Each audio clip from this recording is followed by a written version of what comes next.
చూడండి.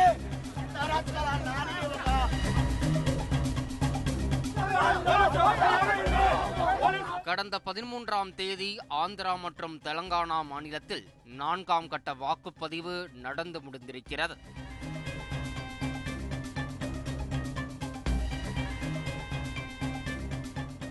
வாக்குப்பதிவு நடைபெறும் வாக்குச்சாவடிகளில் துணை ராணுவத்தினர் மற்றும் காவல்துறையினர் பலத்த பாதுகாப்பு ஏற்பாடுகள் செய்திருந்தனர்.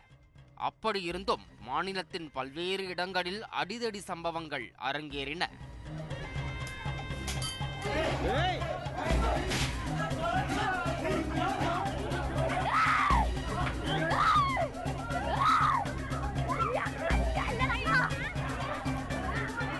மாநிலத்தின் பல்வேறு இடங்களில் நடந்த இந்த வன்முறையில் பெரிய அளவு பரபரப்பை ஏற்படுத்தியவை அனந்தபூர் மாவட்டத்தில் உள்ள தாடிபத்திரியில் நடந்த கலவரம். வாக்குச்சாவடிக்கு வெளியே ஒய்எஸ்ஆர் காங்கிரஸ் மற்றும் பாஜக கூட்டணி கட்சிகளை சேர்ந்தவர்கள் கூடியிருந்தனர். இருவருக்கும் அரசல் புரசலாக தொடங்கிய வாக்குவாதம் ஒரு கட்டத்தில் உக்கிரமடையவே கையில் கிடைத்த பொருட்களையெல்லாம் கொண்டு இரண்டு தரப்பினரும் மோதலில் ஈடுபட்டனர்.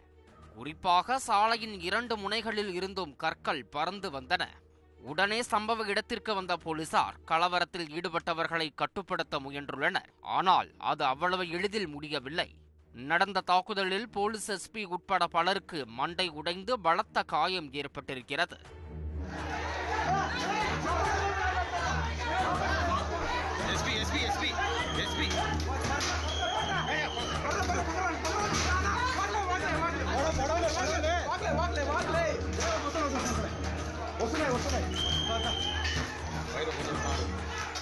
வாக்குப்பதிவின் போது தொடங்கிய இந்த வன்முறை கலாச்சாரம் போலிங் முடிந்த பிறகும் ஆந்திரா மற்றும் தெலங்கானாவின் பல்வேறு மாவட்டங்களில் தொடர்ந்து நடந்து வந்திருக்கிறது.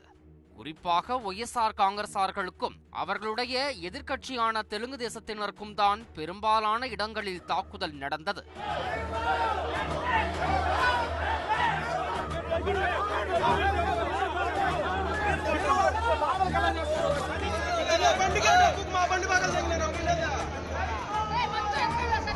ஆந்திர மாநிலம் குண்டூர் சட்டமன்ற உறுப்பினராக இருப்பவர் கோபி ரெட்டி ஸ்ரீனிவாஸ். ஆளும் ஒய்எஸ்ஆர் காங்கிரஸ் கட்சியை சேர்ந்த இவருடைய வீடு நரசராவ்பேட்டையில் உள்ளது. தேர்தலை ஒட்டி ஆளும் ஒய்எஸ்ஆர் காங்கிரஸ் மற்றும் எதிர்க்கட்சியான தெலுங்கு தேசம் தொண்டர்கள் இடையே நரசராவ்பேட்டையில் மோதல் ஏற்பட்டது. அப்போது தெலுங்கு தேச கட்சி தொண்டர்கள் சட்டமன்ற உறுப்பினர் வீட்டின் மீது கற்கள், கட்டைகளை வீசி தாக்கி இருக்கிறார்கள். கலவரத்தில் ஈடுபட்டவர்களை விரட்ட போலீசார் தடியடி நடத்தினர். ஆனால் ஓடிவிடுவது போல் போக்கு காட்டிய அவர்கள் மீண்டும் மீண்டும் வந்து சட்டமன்ற உறுப்பினர் வீட்டின் மீது தாக்குதல் நடத்தினர்.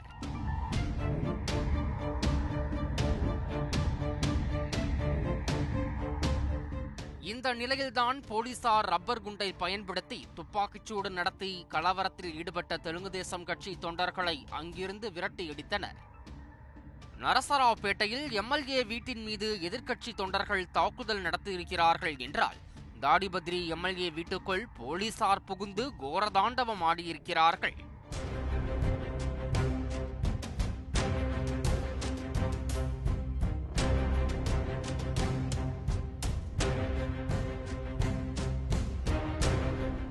வாக்குப்பதிவு முடிந்து 2 நாட்கள் ஆன பிறகு தாடிபத்ரி சட்டமன்ற தொகுதிக்குட்பட்ட பகுதிகளில் ஒய்எஸ்ஆர் காங்கிரஸ் மற்றும் தெலுங்கு தேசம் கட்சிகளின் உள்ளூர் தலைவர்கள் மற்றும் தொண்டர்கள் இடையே வன்முறை ஏற்பட்டது.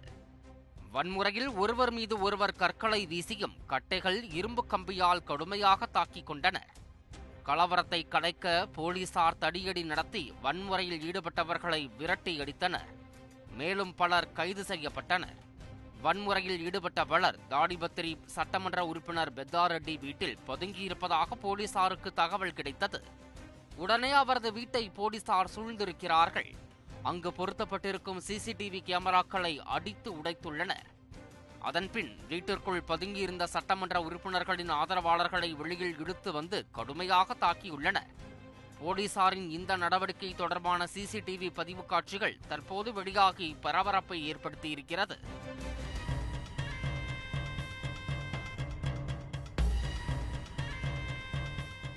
போலீசாரின் அடிதடி சிசிடிவி காட்சிகள் பலரை அதிர்ச்சியடைய வைத்த நிலையில் மற்றொரு கொலை முயற்சி சிசிடிவியும் வெளியானது. தெலுங்கு தேச கட்சி முன்னாள் அமைச்சர் பூமா அகிலப்பிரியா சம்பவத்தன்று அவரின் பாதுகாவலரான நிக்கில் என்பவர் நண்பருடன் சாலையில் பேசிக் கொண்டிருந்தார். அப்போது ஒரு காரில் வேகமாக வந்த நபர்கள் அவரை இடித்து தள்ளி இருக்கிறார்கள். நிலை குலைந்து கீழே விழுந்த நிக்கிலை காரில் இருந்து இறங்கிய கும்பல் கொலை செய்ய முயன்றிருக்கிறது. ஆனால் நிக்கில் அங்கிருந்து தப்பிச் செல்லவே அந்த கும்பல் காரில் சென்று விட்டனர். இந்த சம்பவம் தொடர்பாக வழக்கு பதிவு செய்துள்ள போலீசார் சிசிடிவி காட்சிகளை ஆதாரமாக கொண்டு விசாரணை நடத்தி வருகின்றனர். ஆந்திராவில் வாக்குப்பதிவு முடிந்தும் கலவரங்களும் வன்முறைகளும் தொடர்ந்து கொண்டே இருப்பதால் தலைமை தேர்தல் ஆணையம் அதிரடி நடவடிக்கைகளில் இறங்கியிருக்கிறது. வல்நாடு மாவட்ட ஆட்சியர், திருப்பதி மாவட்ட எஸ்பி ஆகியோரை பணியிட மாற்றம் செய்தும் வல்நாடு மாவட்ட போலீஸ் எஸ்பியை பணியிடை நீக்கம் செய்தும் உத்தரவு பிறப்பித்துள்ளது. இது தவிர வல்நாடு, அனந்தபூர், திருப்பதி ஆகிய மாவட்டங்களில் அஜாக்கிரதையாக செயல்பட்ட 12 போலீஸ் அதிகாரிகளையும் இந்திய தேர்தல் ஆணையம் பணியிடை நீக்கம் செய்துள்ளது.